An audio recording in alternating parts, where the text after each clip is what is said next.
Welcome one, welcome all to the Tortillas and Takes podcast. Here we're on once again with your boy, I'll be sure. And woo-wee, I feel great. I feel good. All of West Texas feels good. Lubbock feels great, right? If you're a fan of the Texas Tech Red Raiders, you got to feel amazing. Because Tech proved this Saturday that they are one of the best teams in the entire nation. And we are officially a national championship contender. And we did so by looking at an undefeated top 10 team ranked 7th in the country, and saying we don't give a piss about nothing but the Raiders, and beating them by 22. So to talk about the BTA showing we saw in Lubbock, in the Jones, we got the people's champion himself, Jeremy Gillen. What's up, Jeremy? A surreal, unreal moment in Texas Tech history. I don't know what to say. I legitimately, I could not be more. If you're a Texas Tech student, you are living in unprecedented times, like a golden era of football where everything is just going your way. Like, yeah, maybe back in 2008, you've got kind of a similar excitement and vibe around it. But this year, especially, the buy-in from the athletic department side of things as well, like the ability to market it so much more dramatically than you did in 2008. Like, everything is just on another level in terms of just every level of what we got going on is just it's amazing. It's really cool to see. My favorite thing about Saturday, before you even ask, was that we didn't crap the bed. We were able to take all the hype, and we did not crap the bed. And we talked about this in the preview pod, right? We were a little nervous, you and I. We were a little nervous about these guys not being able to handle the publicity, the excitement, the like temperature in the air, like when all this was happening. So it definitely made you and I pretty nervous, but there was no bit of nervousness, at least on the defense side of the ball, when the ball was snapped, right? Like, it was go time from the very beginning. From the defense. Offense took a little bit to get going, but all in all, these guys rose to the occasion. And I think it bodes well for the future, bodes well for the next anywhere from 3 to 6 games. Or actually, no, 4 to 7 games, sorry. But it bodes well for those type of for us to be able to handle that type of excitement, that type of aura around everything in the game there. So very excited for what Texas Tech was able to do against BYU team. And it's funny. So after the game, SEC fans love to chime in. And they're like, oh, man, this BYU team stinks too. You know, we put belt to both of these teams. You know, both of these teams are terrible. Like, hey, pal. You want to know why BYU looks so bad right now? Yeah. It's because the defense is holding them. It's because the offense is able to get down the field. Like, that's good teams make bad teams look bad. Hey, man, that's usually how that's how that works. That's how, Missouri looks pretty bad too. You know why? Because A&M was able to put belt. That's how that works. Right? Doesn't mean that Missouri is a bad team. It just means that A&M's a much better team. It doesn't mean that BYU is a bad team. Actually, BYU is a very good team. They're just not as good. That's right. They hit a buzzsaw. And on that note, and I've talked to a lot of people about this today even, but like, the overrated chant for me is, as soon as you say that, in my mind, you are telling the world that you are really not that great. So the fact that you beat this team means that, like, hey, you're both pretty crappy. And it's like, why would you say that? Because it's a good BYU team. This is a top 10 matchup with a lot of hype, and for good reason. BYU is a good team. Metrics are there. They're a good team. There's a reason they were undefeated. Don't say they're overrated. They were properly rated, and you still whipped them. Okay? Because you're better. Like, let that be the narrative. So, yeah. Might as well just jump into this one. Yeah, absolutely. So, let's talk about the game itself. Texas Tech BYU. Well, actually, before we talk about the game. Oh, yes. All right. So we talked about in the preview pod just everybody that was happening, right? College game day, of course, on campus that you and your lovely wife were able to be a part of. Before we get into that, Snapback Sports, who we just found out about a couple weeks ago, but Snapback Sports was doing a good. I think they did a really good job of highlighting Lubbock and culture and everything that's going on there. Josh Pate. Pate is a very popular and pronounced college football commentator. Has his own YouTube show, even though a lot of people came down on him because he said that he thought BYU would really struggle because they had to play from behind, which is just not true. They played from behind at least 3 times this year. So he was in town. Was there from Pick Six Previews. Yep. Oh, yep. Brett was there from Pick Six. Shahan was there as well. Yeah, that's true. Came in town for that one. Brett Yormack was in town, obviously. For that piece. Like a lot of people were in town. And so there was a lot of buzz. A lot of hype, and actually we're just talking about some of the more well-known people. Like there was a lot of even BT and CT level national college football programs that were or broadcast that were in town for that week. So huge showing. Like I said, you and your wife were able to go. You and Emily were able to go to college game day. How was that? Talk about that. To be honest, seeing the kids camp out from like the night before, I was like, y'all gonna get a spot? Because I knew what time y'all were going there. So I'm like, I don't know if 5 a.m. gonna be early enough, buddy. Thank God that students get the little pit area up front. This is where I learned that they like created like a little pit area. It's where they wear all those like Home Depot helmets and stuff like that. The normies so kudos to Texas Tech for picking a space that has a lot of space. Now that they took down when they took down the basketball bubble, the arena, and kind of like made it a green space for most of the time. It's like pregame for fraternity, sorority life, organization groups, stuff like that. But setting college game day up there was perfect because we got up about 6:30. Mind you, my wife is 7 months pregnant. And I said, let's not go. Trying to be a decent and good husband. She said, this is about my bucket list. We're going. I said, okay, let's do it. So we get up 6:30. My buddy drove in. He was in Dallas the night before. He had to go to like a comedy show like John Mulaney. And right as the John Mulaney show ended, which was 40 minutes over, he drove in, got in at like 3 a.m. So I had to wake up, let him in. And then we woke back up at 6:30, get ready. We head over there to be by about 7. I was like, we'll get there an hour before. Be okay. Dude. I went and parked on the north side where like across that little sky bridge in the little neighborhood, which is like if you are having a hard time parking on game days, that's kind of like the spot to do it, because if you can get there early enough, you can still get street parking. If you get there later, then you have everybody everybody who lives out there in the front of their yards with a little cardboard sign like parking $50, right? You'll get ripped off easy. But if you make it early enough, you can just park on the street, legal. So we're walking across, and there is not a moderate amount, what could not be described as a conservative amount of people walking over there. I mean, there was a ton of people in droves. And when we get over there, they got the whole thing set up. They're getting the crowd hype. We can hear the music when we got out of the car across the highway. The like pregame show, like the pre-show was just as hype. Like they were just getting people excited, how they do. But it was an amazing experience. I couldn't even tell you like how far away. We were in the back, just so people wouldn't bump up into us. But in the time that we got there at 7, it stood up. There was like nobody behind us.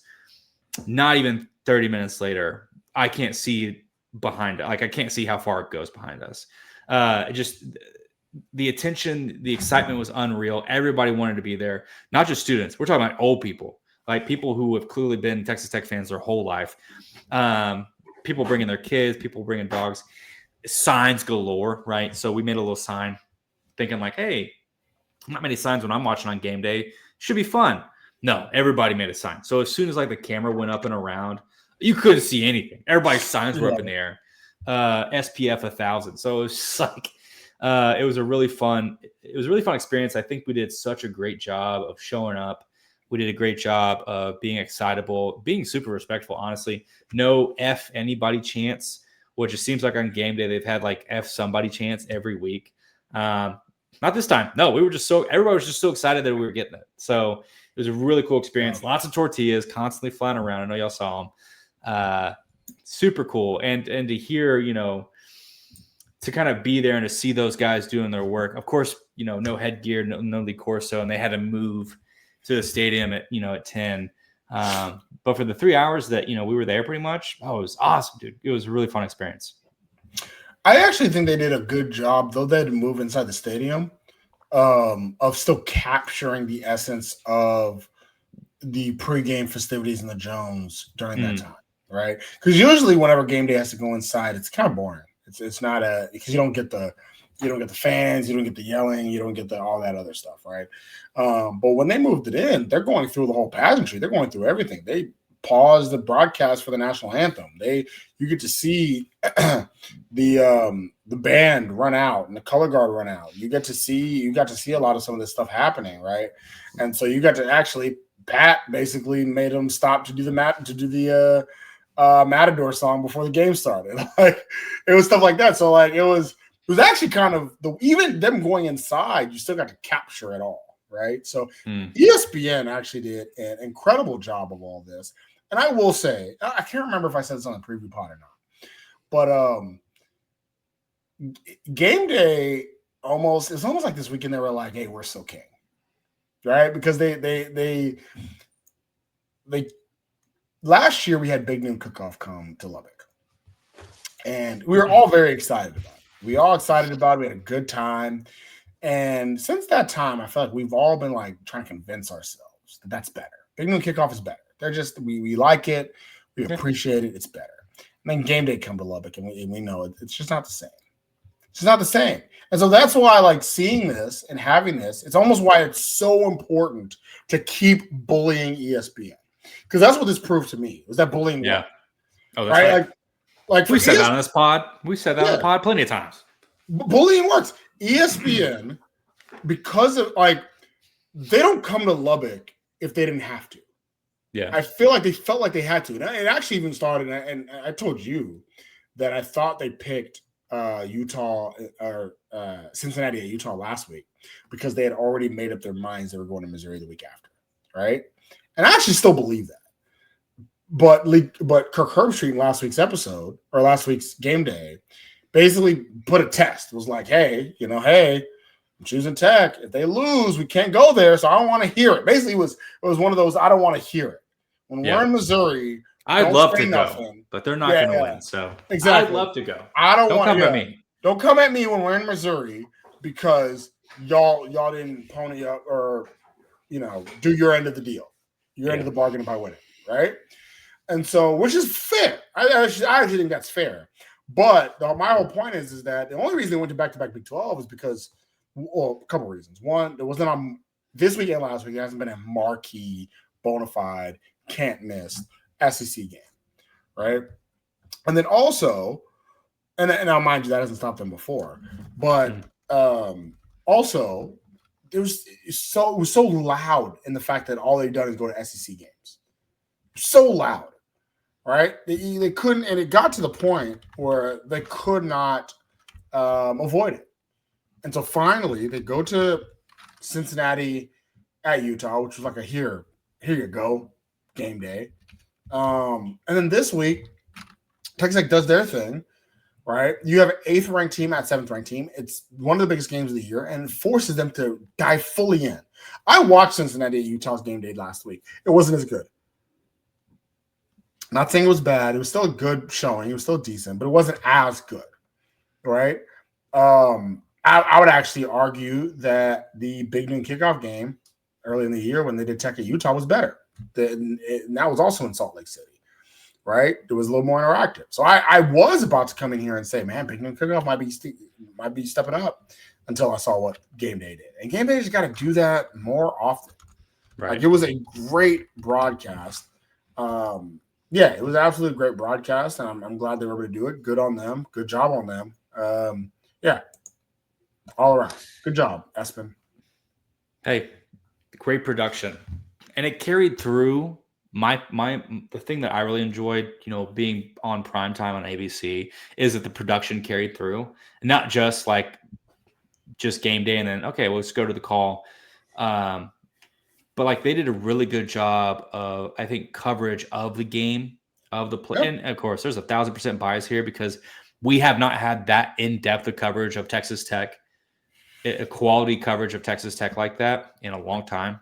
So that was really encouraging and satisfying to hear and see. But even the camera work, man, like this, they just did. It was a great production. It was a top 10 matchup, and they made it feel like it. Yeah, no, absolutely. Kirk Herbstreit on the call. Kirk Herbstreit and Chris Fowler both on the call, which is their premier group, their premier duo. They absolutely gave it the energy of a top 10 matchup.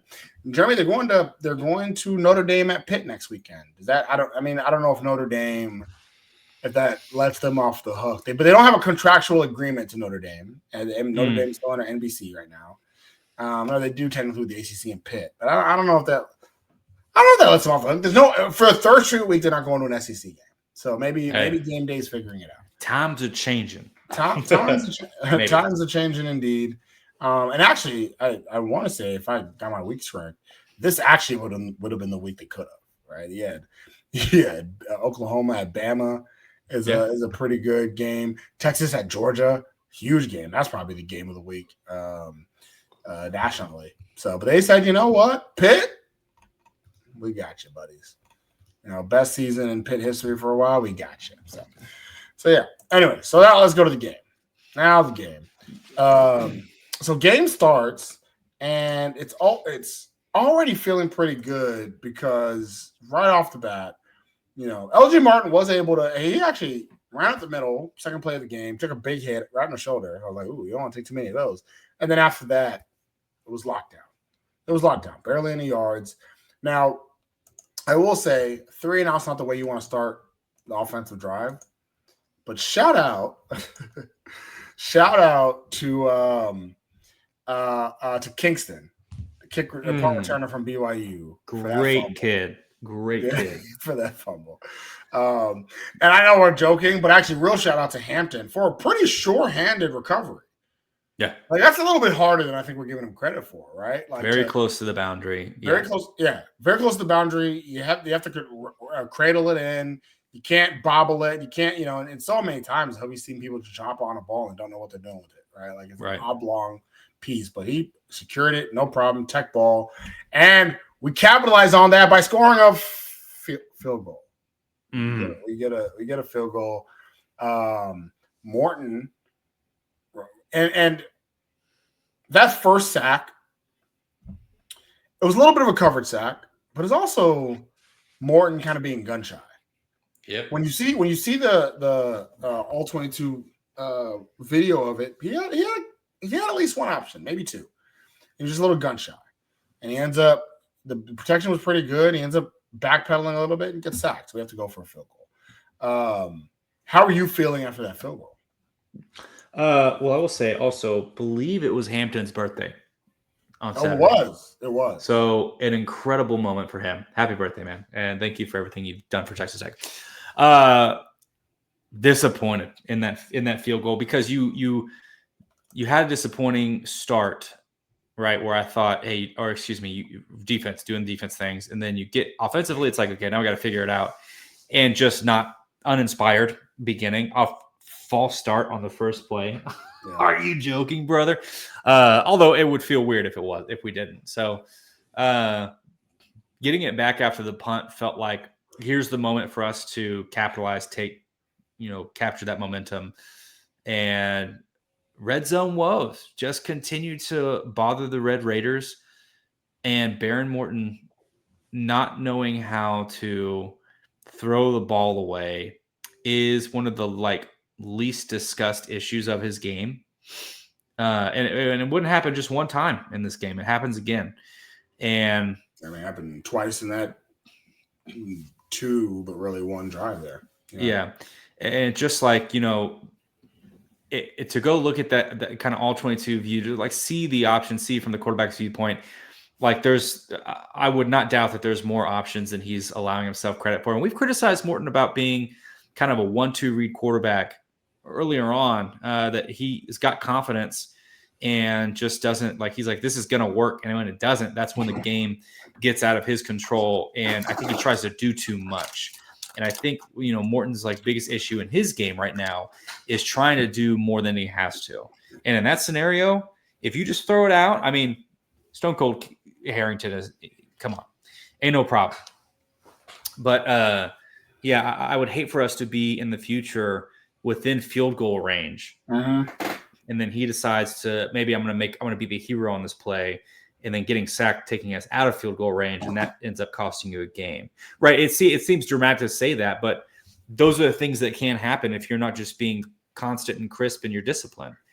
Throw the ball away, man. Like, if it ain't there, it ain't there, and you're not going to make it there. You're not going to make it there after you've got your 3D printed tibia support. Just you can get us the win without being the end all be all. So settling for the field goal, I mean, hey, take the points. I'm gonna take the points guy. So take the points. I'm glad we did it. Going for fourth would have been ridiculous. So you had to take the field goal. We got it. You're up 3-0. So It felt good enough. Well, I mean, also not only that, but you're now making it that because of that sack, you go from a 33-yard field goal to a 47-yard field goal. Again, like you said, Stone's a kicker, so it's not a problem. But like, what if it would have been the sack that he got before that caused the punt in the first place? You go from before the sack, you're at the before the sack, you're at the 37-yard line. Now with the sack at the 23. So now it's a field position game. So now you've cost your team 14 more yards. So like you got to be more aware of where you are. Throw the ball away, like you said. He did. I think in both of those sacks, it was 1-2 read, or it was a 1 read, 2 read. No, I don't know what I'm doing. Right. Yeah. It's a little bit frustrating. But again, I do want to give props to BYU secondary, and we're going to see that throughout the game. Right. Yes. Like even though I still believe Morton could have pulled the trigger on a couple of those, it wasn't wide open. It was tough for the receivers to get secondary or to get separation whatsoever in this game. And I really saw it from the very beginning. But it didn't start on the next drive, because once we got the ball back,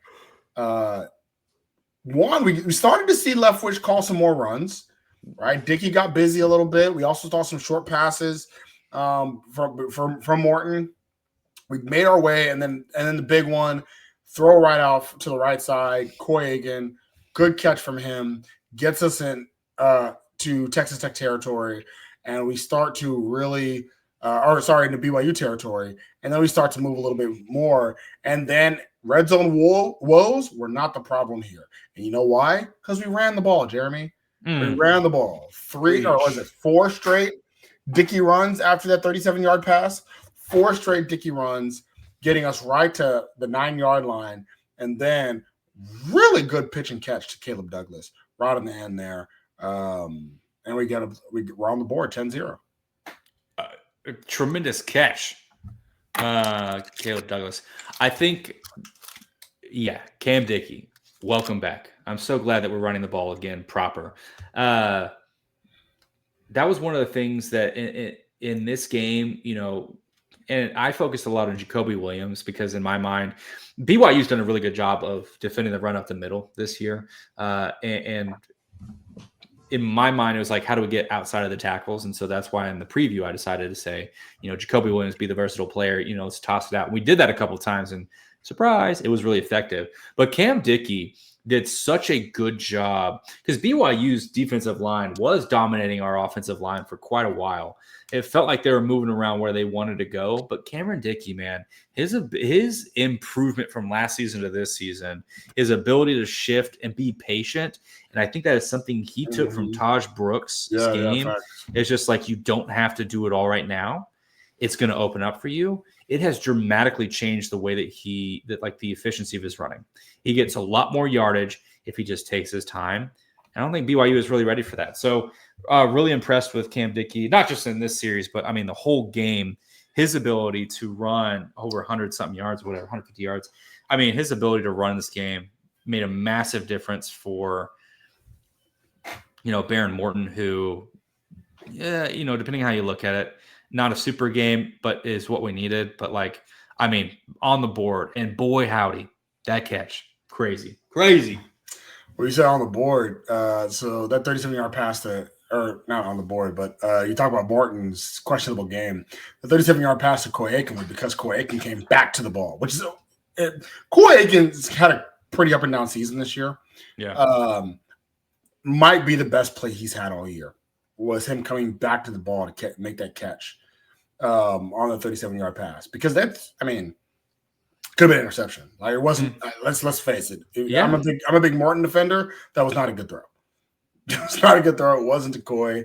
It was off, and he had to fight to come back to the ball. Got back to the ball, made the catch, turned around, and got busy. And so, really good run by Coy there, and then obviously good run by Dickey. We also talked a little bit about how important it was because we went from because of the sack, we went from a 33-yard field goal to a 47-yard field goal early in the game. Well, BYU had a 51-yard field goal and missed it. That's how important it can be. Completely missed it. Shutout still intact. And then right after that, you also mentioned earlier Cam Dickey, but you also mentioned Jacoby Williams, and Jacoby Williams got busy, 43 yards. And I ain't gonna lie, I thought he was gonna take it. Thought he was gonna take it for a little bit. Yeah. There was too many 4-4 corners that were running right with him to take him down. But he gets it all 43 yards. Gets it down all the way to the BYU 24-yard line. And that, Jeremy, is going to lead us right to another field goal. We got down to the 8-yard line, but red zone woes once again. And Jeremy, instead of 4 straight Dickey runs, let me tell you something. We only had 2 runs on that entire drive after Jacoby Williams went for 43 yards. All right. It ends with back-to-back incompletions from Morton, and not just from Morton, but it's also because of the hurry. I mean, he was rushed. Jack Kelly from BYU had he Ponton. Let me just say, Ponton really struggled in this game, right tackle, and a lot of it is because of Jack Kelly. Jack Kelly was just on him, and so that rush kind of hurt Morton, and right there it caused another Stone Harrington field goal. Yeah. Red zone, or as Kirk Herbstreit was calling it, and when I was laughing about it, but the red area of the field. Remember that? That is something. What are we doing, man? I don't know how you get that. So the Terrence Carter on that play specifically, Terrence Carter pass, awesome, right? 12 right at the middle, and getting us into, at that time it was the 23 or 11, whatever it was. 3-yard run, which for me, hey man, if your running back's making it 3 yards every time he touches the ball, that's a win. I like it. That's good football. Well, what are we gonna do then? Well, why don't we just throw it? Good idea. And you know what? I get it. Hey, 2nd and 7, take a shot. 3rd and 7. You know what? I'm feeling a lot of pressure from this. Let's just throw it again. Okay. Well, that didn't work at all either. I guess we'll just kick it.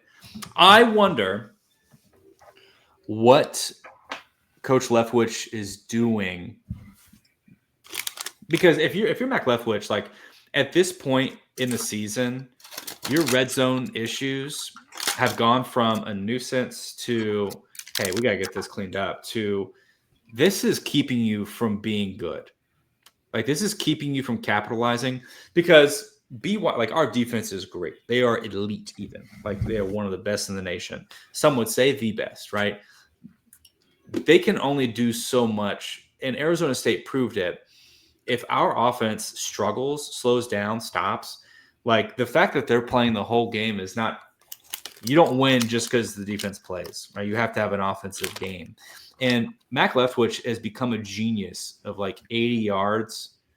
In the last 20, though, no idea what to do. I'm just going to spin the wheel and see what I should run.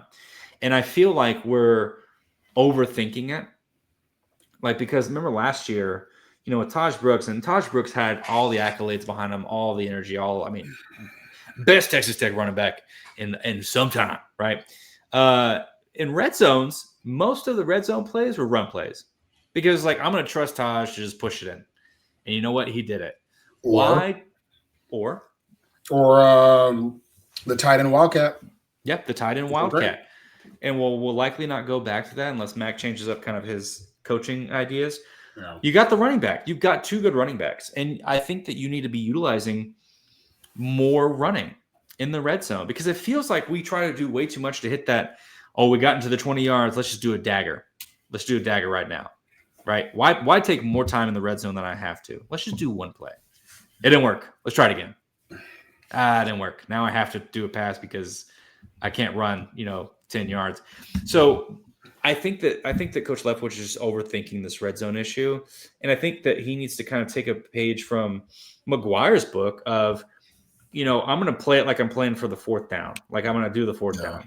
You just go because if you get to that 4th down scenario and it's a little too far for you, guess what? You got a field goal. There it is.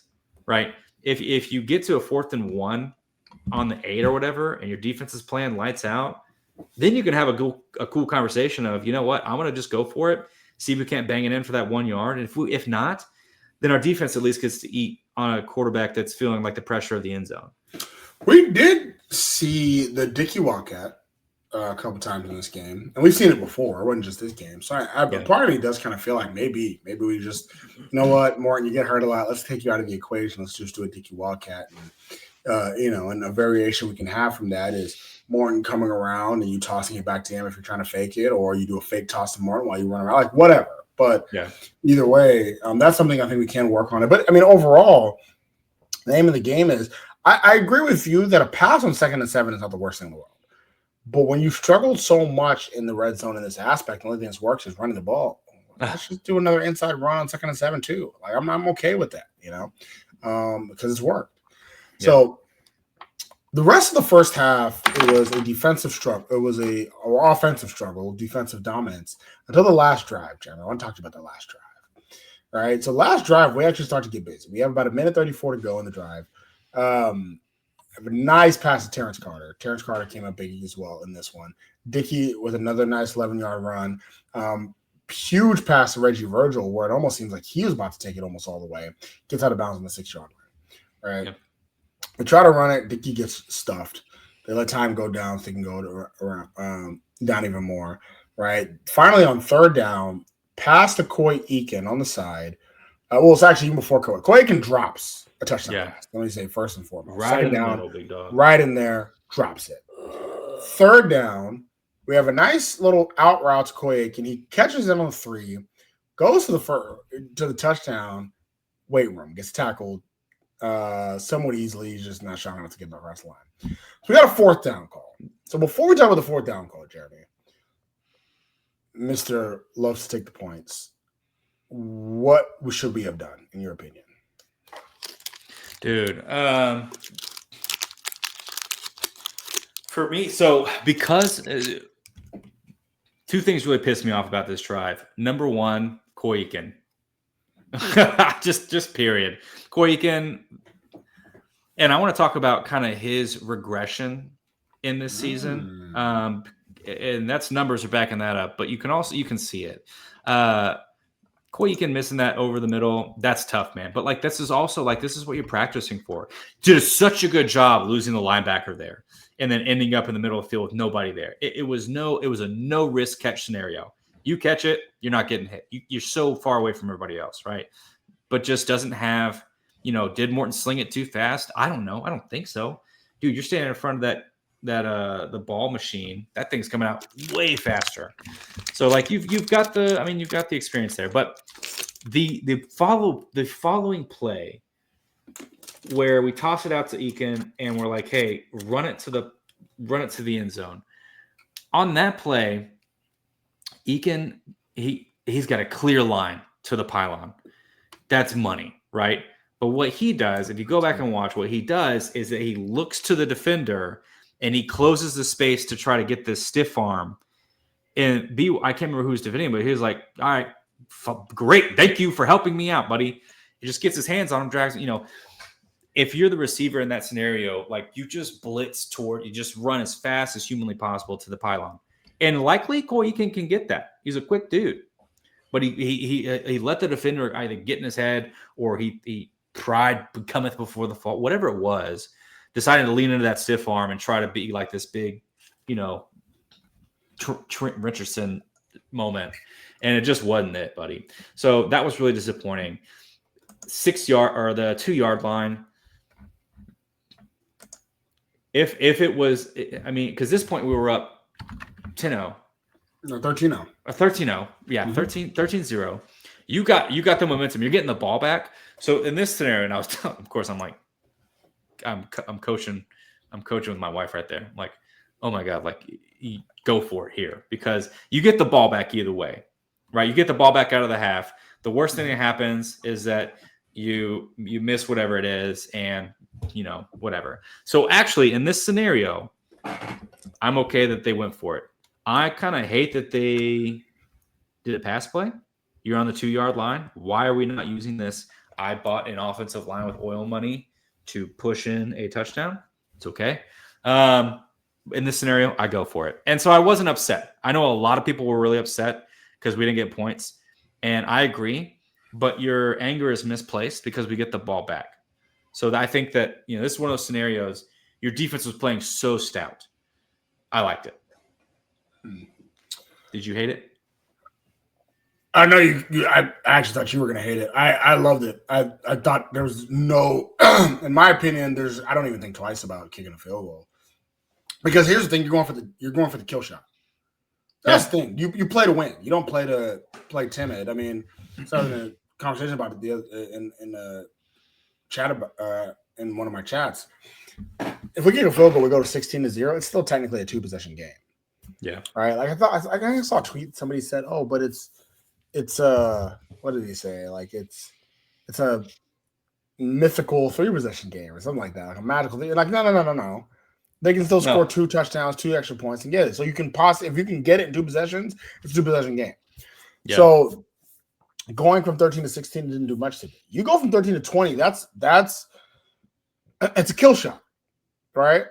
It's halftime is over, and now BYU has to make one of those unprecedented comebacks for you for them to win this game. Like it's a kill shot. I thought you go for it. You absolutely go for it. Don't lay this up. I absolutely agree with you though. Not only just a pass play, a 5 wide out empty backfield pass play makes no sense to me.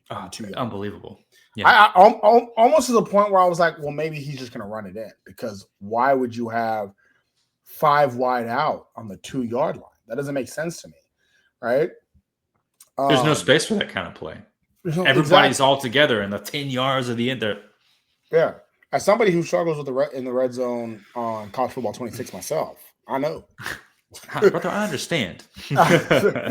So that's why I didn't really understand that. That didn't make any sense to me. I don't know why we would have done it that way. So that play decision is one. But even that play decision, all that being said, Terrence Carter hit you in the hands, man. Yeah. Hit you in the hands. Some people were, and I know some people were like, oh, well, DeMooney came around. He's able to knock it down. If you look at the play, the ball actually went right through Terrence Carter's hands, and that's how they knocks it down. Yeah, right through his hands. DeMooney was surprised that it got to him. Yeah, exactly. So that's 2 passes on that drive where it just drops by the receivers, and the receivers did not have a good game this week. I talked about BYU secondary, but the receivers weren't able to get separation, drop passes, and these are the only 2 drops we saw in this game. By my count, 4 different pass catchers dropped the ball. Jacoby Williams dropped the ball. Coy Aiken dropped the ball twice. Terrence Carter dropped the ball. Reggie Virgil dropped the ball. Like it was a freaking epidemic as far as drops in this game by receivers.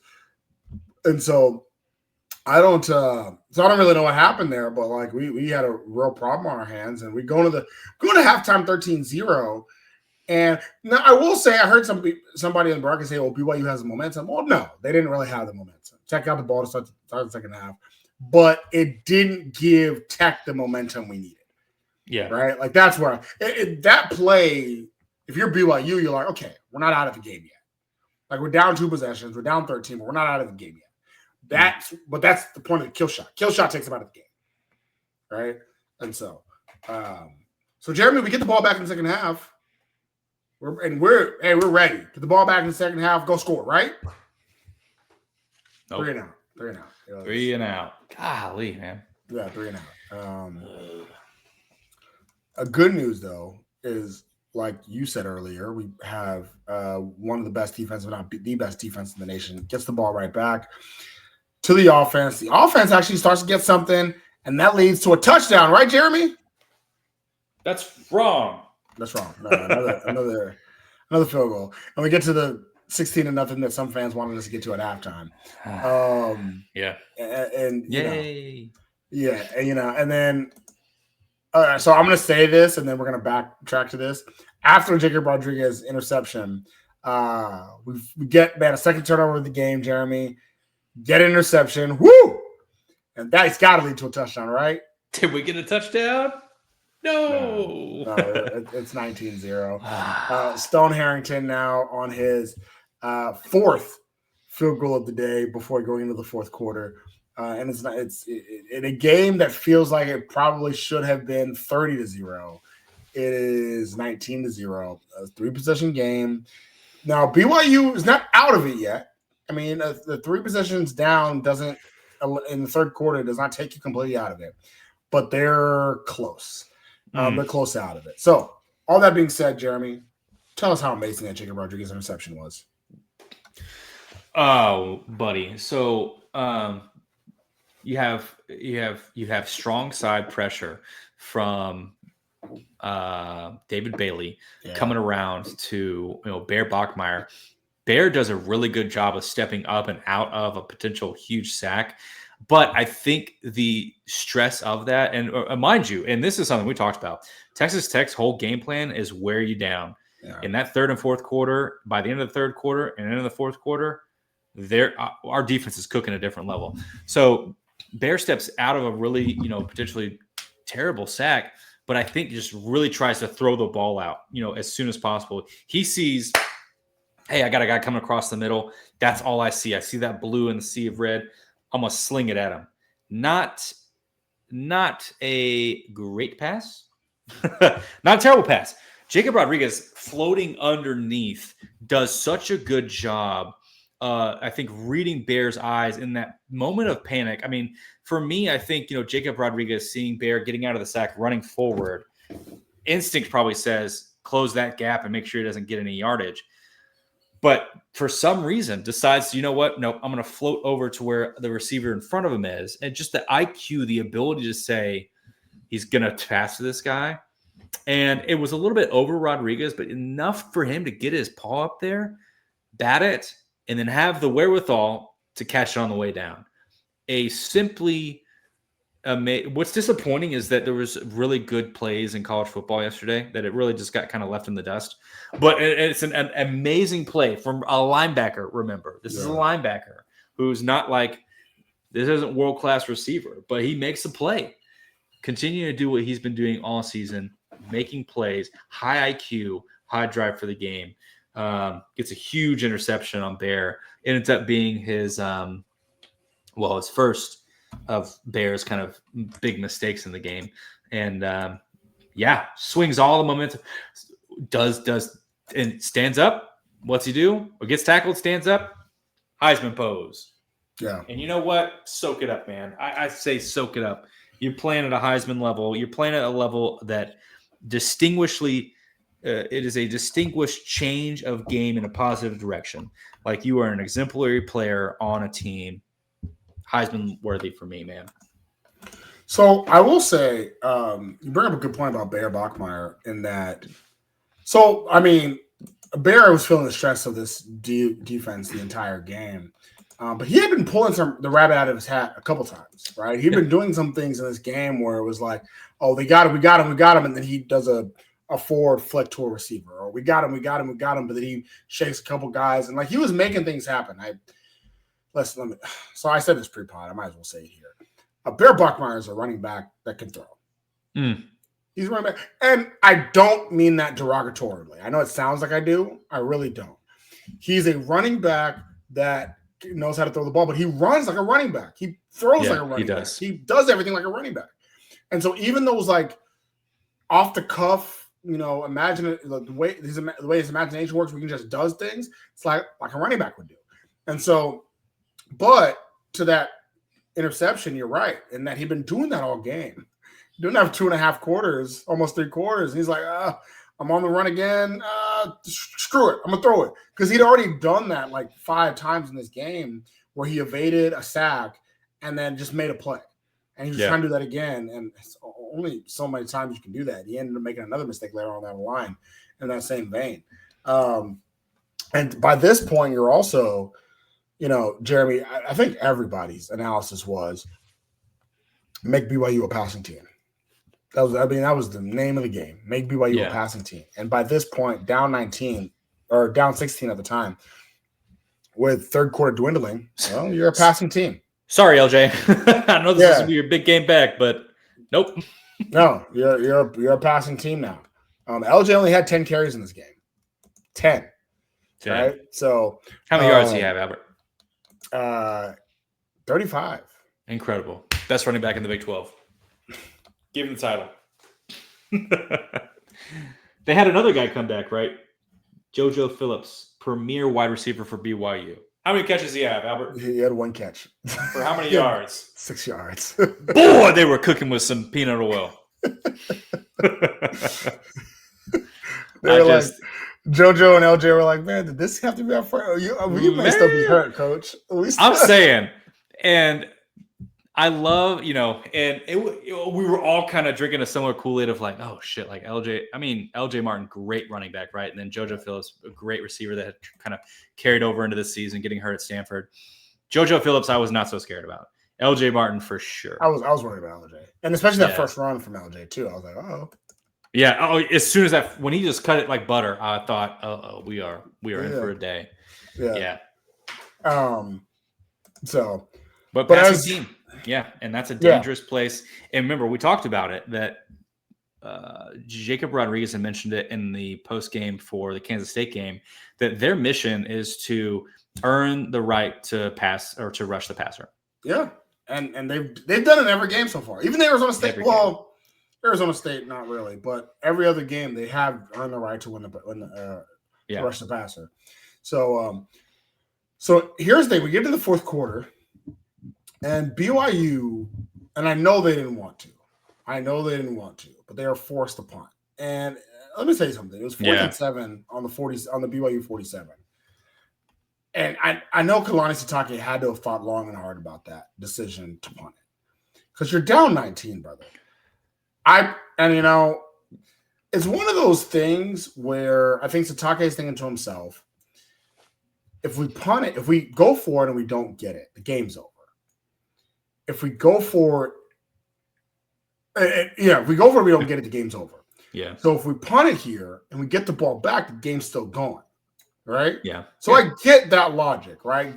Let's try to get easy points because we have not been able to go the whole length of the distance anyway.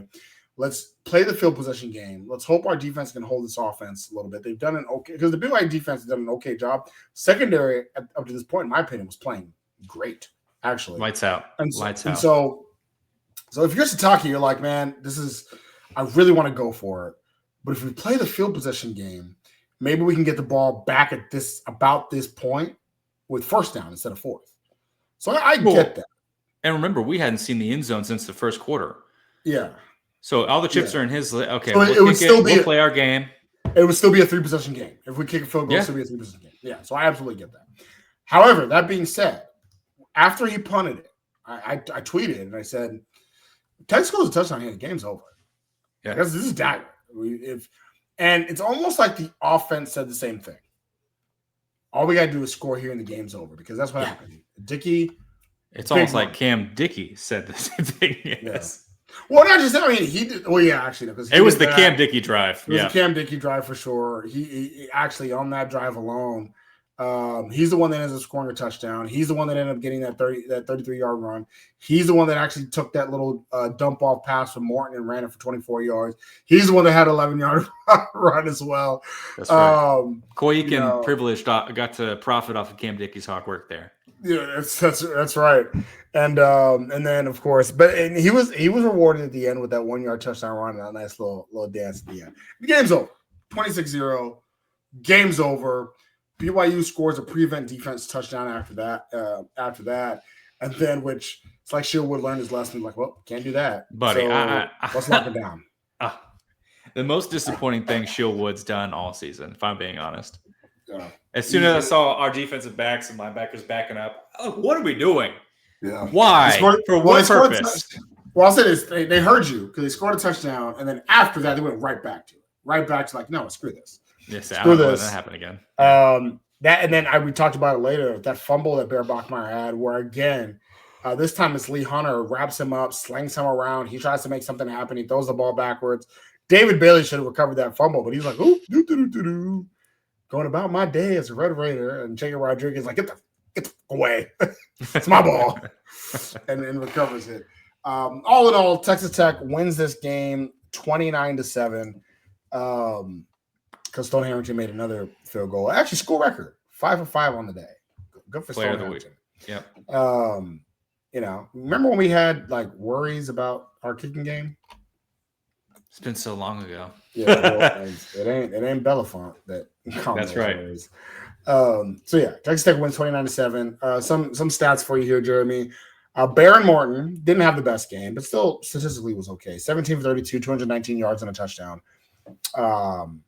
No turnovers from Barron or anybody on offense. That's the real win. Cam Dickey, your boy, 23 carries, 121 yards and a touchdown. Jacoby Williams, 13 carries and 77 yards. Reggie Virgil, 3 catches, 54 yards. Coy Aiken, 4 catches, 52 yards. Terrence Carter, 4 catches for 41 yards. Michael Hudson actually had a catch in this game. I didn't know that, but screen. he did. Yeah, he did have that screen there. And then, of course, Caleb Douglas also had a touchdown in this one.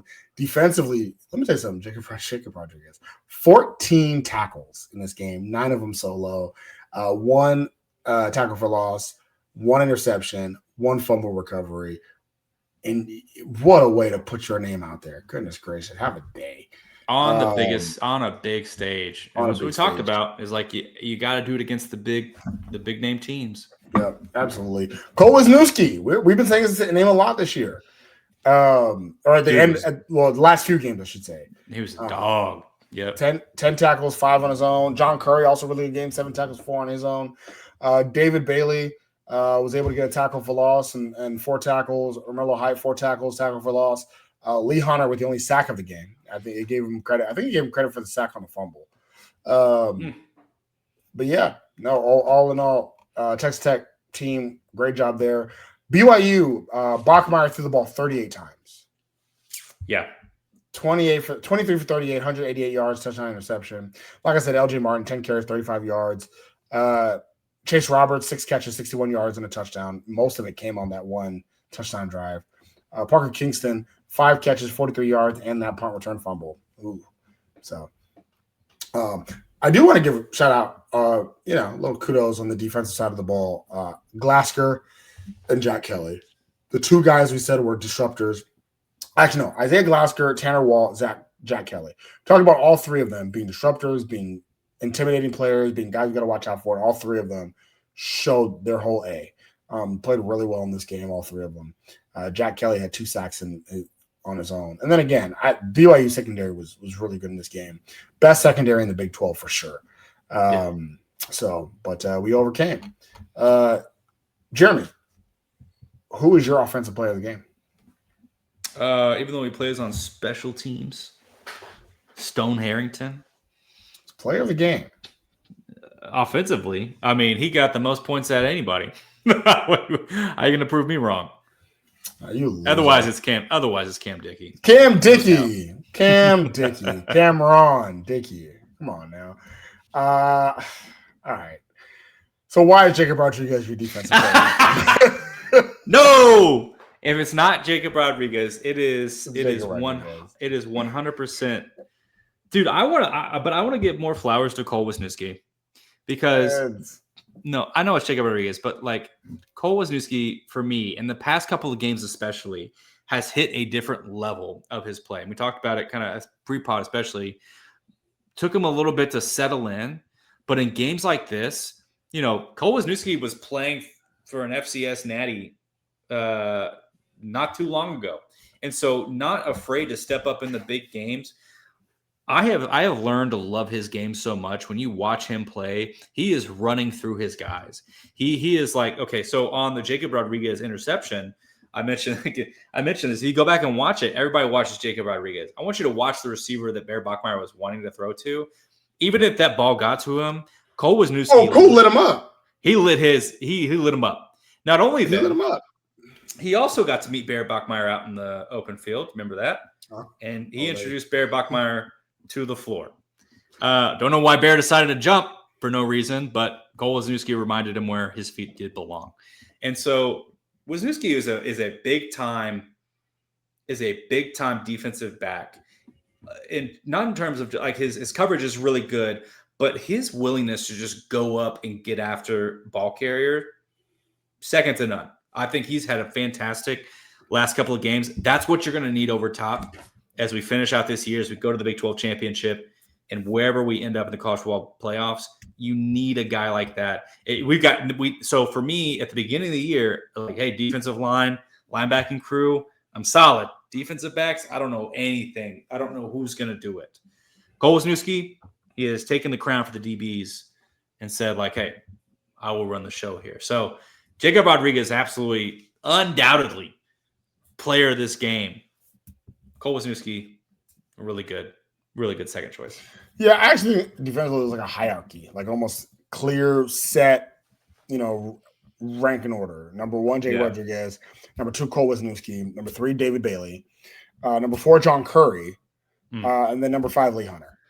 And then honorable mention to Romello Height. Like that's honorable mention. Everybody else. Yeah, facts.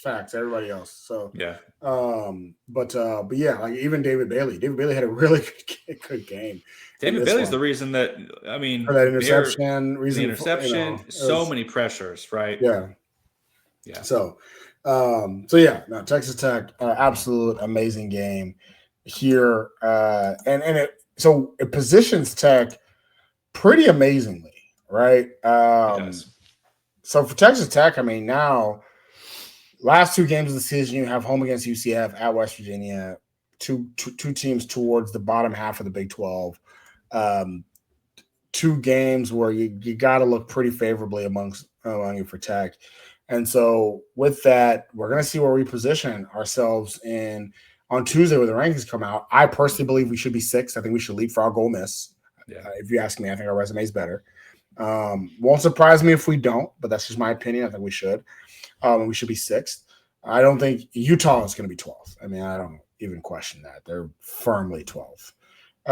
But it will be interesting to see how the rest of the season plays out, especially as we talk about the Big 12 conference, right? So now with BYU losing, every team has a loss in conference.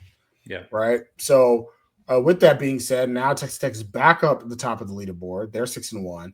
BYU and Cincinnati are both 5-1. But here's the thing: BYU and Cincinnati both play each other here in a couple weeks, right? So BYU still has to kind of shake the L off and play TCU next week. But then after that, they play Cincinnati, which is kind of like a Big 12 championship semifinal game. Like loser is out. Yeah. Winner probably in, right? To play Texas Tech. So we already know there's a chance there might be a rematch here between BYU and Cincinnati. I think the interesting thing that it feels like almost nobody's giving Cincinnati a chance in this, but Cincinnati, you beat BYU, good chance we're playing you in the Big 12 championship game, right? That's true. And so fresh meat, So, but if you're BYU, you're going to want that rematch. You're going to want that rematch in Arlington, and so we'll see where that goes there. Jeremy, real quick, as we end this episode, get towards the hour mark, we got to do the Big 12 roundup. You got to do the Big 12 roundup. Friday night, University of Houston Cougars went Space City, UCF. And the magic of the space game almost had UCF pull it through. They were winning going into the fourth quarter, but the offense couldn't do anything in that fourth quarter. U of H's defense held up, kicked 2 field goals, won the game 30-27. Yay. I called it. I called Houston, but it did not look the same way as I thought it would. UCF, man, at the halftime, that second quarter for UCF, both teams had their most productive quarters, most productive in the second quarter. But UCF, I was convinced, was like, oh, they're taking off. They're going to get the momentum here at the half, going to feel good, and then just flat in that second half. 1 field goal. Awesome.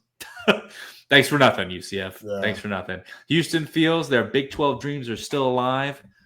Yeah. Could be. I hope not. For UCF, there's your bowl. That was your only shot. You got Houston, you got Texas Tech and BYU still on the schedule, man.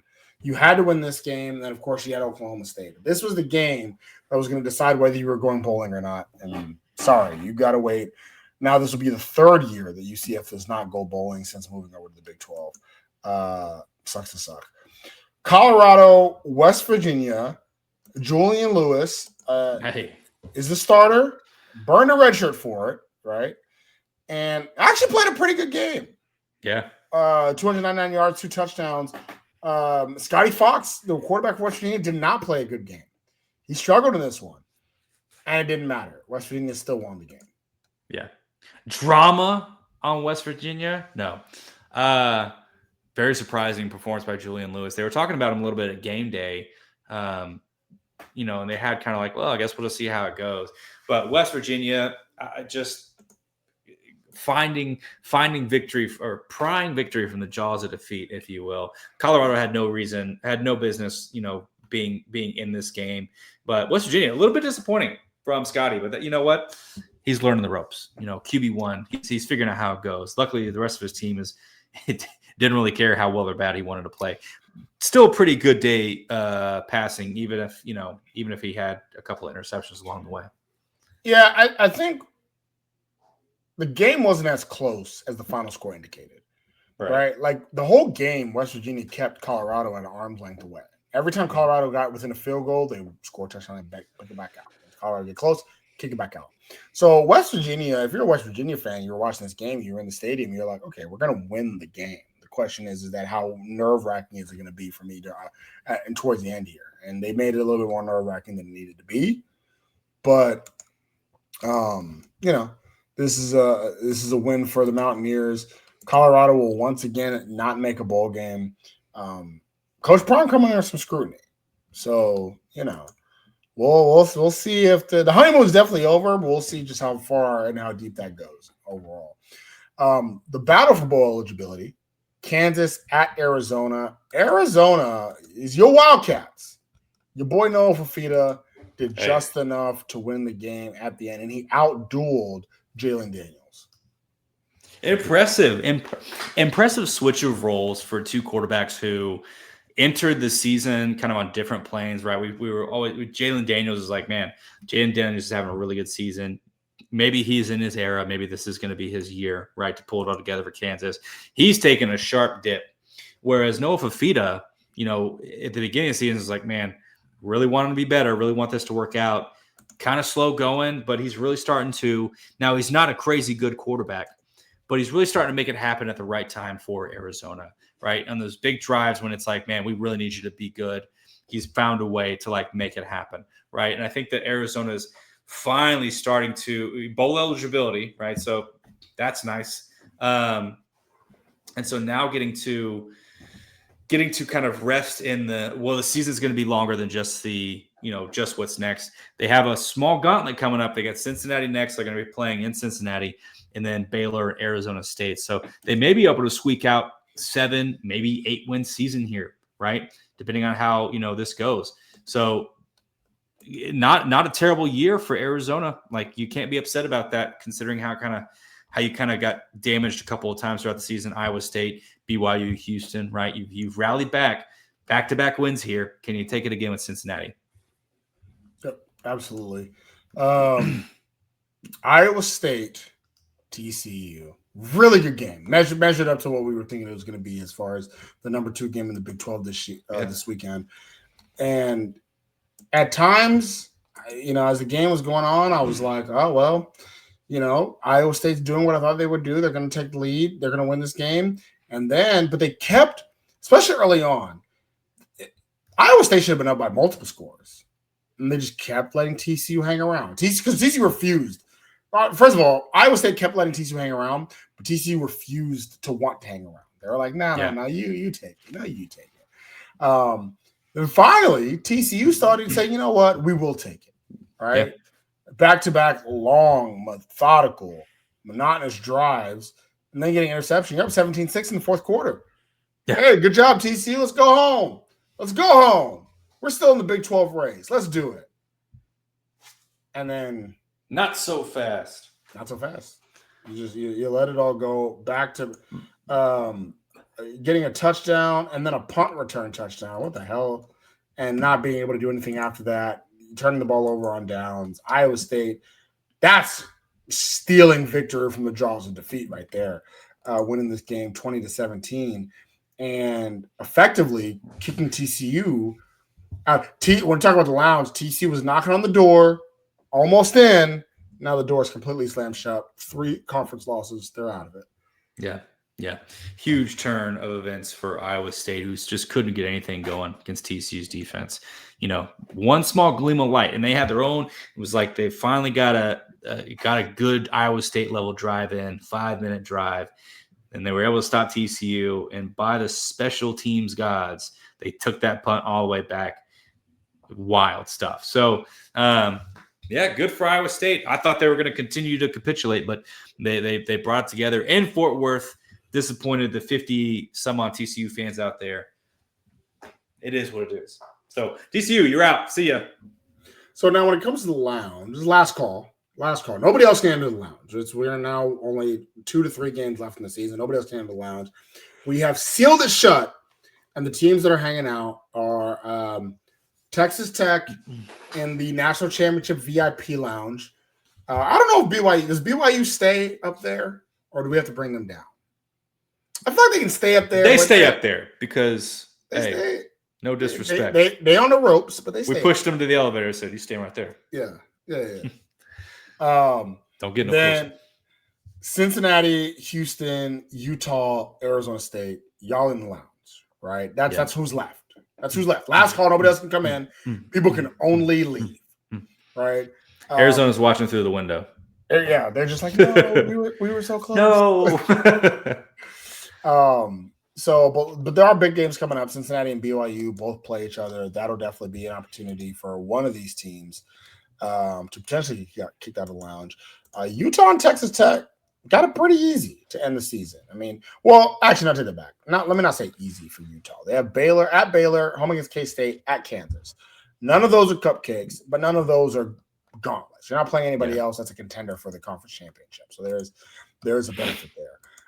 Arizona State probably has the toughest battle on their hands, right? Simply because they're going without Jordan Tyson and without Sam Lever for the rest of the year. But schedule-wise, not too terrible. Home against West Virginia, at Colorado, home against Arizona. Arizona being the toughest one left on their schedule, right? And so we will see just what – and then, of course, the Houston Cougs, who laid an egg. Like, if Houston didn't do what they did last week against West Virginia, they would be a legit, real conference title contender. They have TCU and at Baylor. I personally believe they're going to lose one of these last 2. Maybe go 1-1 in the last 2. But imagine if they hadn't lost to West Virginia. Like, they'd be sitting pretty. They'd be like, my God, we might be able to make it to Arlington, and they still can. I mean, TCU and Baylor are not like they're like world beaters. Houston could do it, but it's not going to be a little bit tougher. Before we get out of here, I want to talk to you one last thing about how many bowl teams are we going to get in the Big 12. So as of right now, in the 16-team Big 12, 9 teams have clinched bowls. Texas Tech, BYU, Cincinnati, Houston, Utah, Arizona State, Arizona, TCU, and Iowa State with their win have all now clinched bowl eligibility, right? 2 teams have clinched the fact that they will not be in the bowls, and that is Oklahoma State and Colorado. So that leaves us, if we do quick maths, that leaves us with 5 teams left that still have a shot at bowl eligibility, right? And so with those 5 teams, if we think about Baylor first up, and Baylor right now is sitting at 5-4, home against Utah, at Arizona, home against Houston. They need one more win. Does Baylor get it? And this is what makes the game against Utah at home special for me, because Baylor now if you ain't got nothing to play for, you got to play for bowl eligibility. And we know that teams that are right on the cusp of bowl eligibility, especially here late in the season, a lot more pressure to do it. So you have something more to play for when the season's over. It usually brings up a different level to good teams, right? And Baylor's a team that has a lot of pieces that they can be good. They were a team at the beginning of the year. We were saying, they could be the top half of this. They got the pieces to be top half of the conference. Now, Utah is no sleeper, right? We know their fans have made it very clear that they're the best in the Big 12. But even if they lose that game, right, then you have to go to Tucson against an Arizona team that, while bowl eligible, are looking to just continue some momentum, increasing their, viability for a good bowl to kind of cap off what I would say is a really successful season for Arizona. Disappointing in a lot of the losses that they have. And 3 losses that they have are all disappointing losses. But, to salvage, 8-win season is not impossible. Now, against Houston, I don't know. That's a really tough one, right? So I say I bet they grab it against one of those teams. I would love for them to grab it against Utah because I'm tired of Utah fans. But I really also want Utah to continue to do well as a team, for the sake of really stressing out the college football playoff committee. But I bet they get it one against Arizona or Houston. They're going to grab one of those. So I'm a believer that whenever your coach is on the hot seat, where the players here, they've heard the buzz. And so you're either going to stick up for the coaches you want, or you're just going to kind of be a little lackadaisical. And the random teams, even in losses, like Baylor's played hard. Like, there's no doubt these players are playing for the coaching staff. The coaching staff playing, like, these players are playing hard. Whooped the hell out of UCF last week. Though they lost to Cincinnati, it wasn't a terrible showing. At TCU was a tough game. Like, outside of the Cincinnati game, every game they've played this year and lost has been close. Like, they played really hard for Aranda. They're going to win at least one game, maybe even 2. But I don't see them. They're going to, because let's face it, if they lose 3 straight games in the season and miss a bowl game, Aranda's not going to be here. Yeah, he's not going to be here. So I think they win at least 1, if not 2. K-State sitting at 4-5 in the conference, one of the favorites for the conference coming in the season. It was my pick to win the conference. And whoa, buddy, 4-5. They need 2 wins to get there to bowl eligibility. However, at Oklahoma State, at Utah, home against Colorado, do they make it? They'll be 6-6. You beat Oklahoma State, you get smacked at Utah because it's in the res, so that's tough. And you come back home, you defeat a Colorado team. 6-6. Yeah, Kansas State gets there. Baylor gets there. Kansas State gets there. Okay. Yeah. Okay. So what about the other team in Kansas? Oof. Kansas. Right now sitting at 5-5, 2 games left. They need 1. Just need 1. But it's at Iowa State and then home against Utah. Do they get the 1? You said Iowa State. You mean Arizona State? Yeah. No, it's at Iowa State. Oh, I'm thinking. Yeah. Okay. That's tough. Jalen Daniels is falling apart at the wrong time. Although Iowa State's been disappointing, right? And they just became bowl eligible. Maybe they'll fall asleep at the wheel here. But I don't know, man. I just don't have any faith in the Jayhawks right now. They're kind of sliding at the wrong time in the season. I don't think that they get that bowl eligibility. Sorry, Lance. Sorry that they just give you the extension. Yeah, they just gave him an extension. And Lance, you did all this nonsense about the whole knife thing, and it's been downhill ever since. Curse to the tortilla, buddy. You deserve this. And I don't think he gets it either. And that'll mean that he would have lost 5 of his last 6 games if he loses both at Iowa State and home against Utah. You really need that Arizona win to get bowl eligible. Yeah, it's gonna be rough for Kansas. For Big 12's sake, I do hope they beat Iowa State because that would give us more teams. Like we just mentioned that we think they're going to go at least from 9 to 11 bowl eligible teams. This would give them 12, but man, it's going to be rough for the Jayhawks. So West Virginia has been pretty rough for them. At one point, they were on a 5-game losing streak, but they've won the last 2. Beat Houston, beat Colorado. They need to win both of these games to be bowl eligible at Arizona State, home against Texas Tech. Does Rich Rod do it in year 1? Sorry, Rich. No, I don't think so, buddy. I don't think so. Buddy, you losing both of these games. Well, they could win at Arizona State. Remember, no starting quarterback. But I actually still think, even with the backups, Arizona State's a better team. They're going to lose both of these games. Sorry, man. And last but not least, UCF. They need 2 wins. They have at Texas Tech. They have home against Oklahoma State, at BYU. They really needed this win. They really wanted that win against Houston. Buddy. Yeah. No. I bet they beat Oklahoma State. That's right. Good job. Good job, Knights. Good job, Knights. Remember NC A&T? That was a great game. Yeah, that's right. That's right. Remember NC A&T. But that would put Texas Tech to 11 bowl eligible teams, possibly 12. Kansas is the one. West Virginia, UCF. I'm pretty confident. Pretty confident in those two. Right. And then I would say Baylor and K-State. I feel good about those two. Kansas, I think, is the wild card because I do think they can. They have the ability to win one of the last two, especially against Iowa State. But so 11 teams. That would pretty much. If Baylor and K-State do it, we'd be at 11. Kansas would make it 12.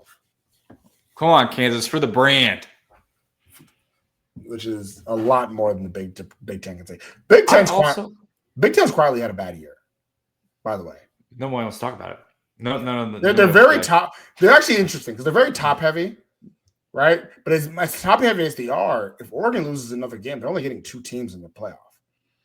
Yeah. And the bad part of Oregon is bad. It's bad.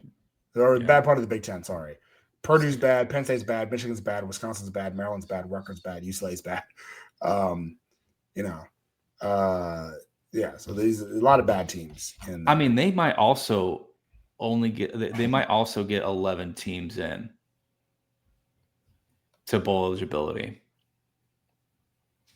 It's just like, what's the narrative here, guys? Because as soon as you dip off, I mean, what are we talking about? Come on. Anyways, I mean, I will say Michigan has an outside shot of going to the CFP. Not a big shot, but an outside shot. Outside for sure. As well. So yeah. And then of course everybody knows ACC is bad. That's not even at this point. Their 2 best teams, Virginia and Louisville, both lost over the weekend, which makes Georgia Tech their best team, which, let's face it, they'll also lose. Pitt's hosting game day. They're having one of their best seasons in a long time. But Pitt's about to play Notre Dame. And if Notre Dame's as good as everyone thinks they are, Notre Dame should pummel Pitt in Pitt. So, So, yeah. Anyways, anything else you want to say to the people, Jeremy? Yes. Mentioned it earlier. Koiken. Has had a dip off since that Houston game, and not so much on targets, but more so on yardage and production, average yardage and stuff like that. Koiken's been targeted similarly, but just really hasn't made the impact that we've been expecting. Cowboy Coy, right, is not as dangerous as he has been earlier in the season. A lot more drops. So Koiken's one of our better receivers, more reliable receivers for Baron Morton. Just lock in, dude. We've got a couple games left. Then the championship game, and then it's on the biggest and best things. So do it, right? Yeah. So a couple things. One, actually 3 things. You ready for this? I know. Number 1, Oregon State lost to Sam Houston State, which is wildly embarrassing. Outgained them over 3 times as many yards, but still lost. Ha to Oregon State. You know what's worse than Oregon State losing to Sam Houston State? The fact that they beat Washington State last week. Washington State and Oregon State would be 2 of the worst teams in the new Pac-12, right? Like if the new Pac-12 is this year, San Diego State would probably win it. Boise State would be right behind them. And maybe Fresno State would be 3rd. But like it wouldn't be neither of these 2 teams. Oregon State and Washington State both have really, man. And you can't blame the Exodus anymore because y'all are even worse than that. Yeah. All right, so there's that. Number 2, people complaining about G5's entrance in the CFP is utterly ridiculous. P4 teams have 11 spots to get in, and you're worried about the one that doesn't, the one that is a group of 5 team. Let whoever that is. I've always been a fan of it because either the group of 5 team is going to win round 1 or the 5 seed gets a bye, which they've earned because of the 5 seed. or de facto bye. Like, that's fine. Who cares? Let the 12th seed be in. You're mad because you didn't get the 12th seed when your team wasn't good enough, period. Yeah. So, yeah, it's absolutely ridiculous overall. I will say, I know Memphis got the spot in the CFP ranking last time because there's no group of 5 teams that are currently ranked. Well, Memphis got that spot and then immediately lost to Tulane. So, behind that quarterback, who was it again?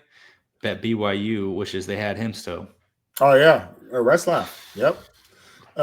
So it'll be interesting to see who the CFP marks as the group of 5 recipient. North Texas is the only one-loss team in the American. So you probably go there. You might go Navy, who's right now atop the American Conference. You know who I'd go? James Madison. Oh, yeah. It's not just the American, folks. The Sun Belt is not a bad conference either. James Madison has looked good all year. They're actually undefeated in conference. And James Madison's only loss of the year came to Louisville, only by 2 touchdowns. So James Madison is who I would actually right now peg as the group of 5 recipient, more than anybody else from the American. But again, the American is going to beat up on each other a little bit. We'll see if that still rings true. Last but not least, Texas Tech, West Texas, Lubbock, Texas. Give herself a pat on the back. You made us look good.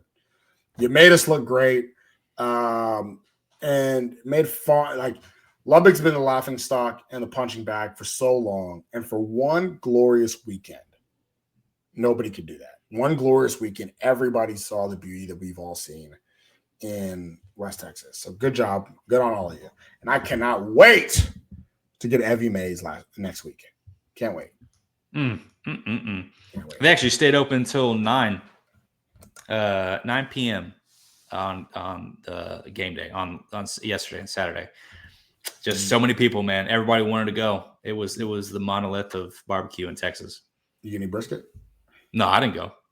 You weren't willing to stay in the line, huh? We had a cooking event, so I had to prep food and then be over there at 5. Yeah. Gotcha. All right, well, for the chef that himself, People Sham Joe McGillen, this is your boy Albie Short, and you have listened to the Detroit Tears and Takes podcast, part of the 1012 Network. As always, stay erect, people.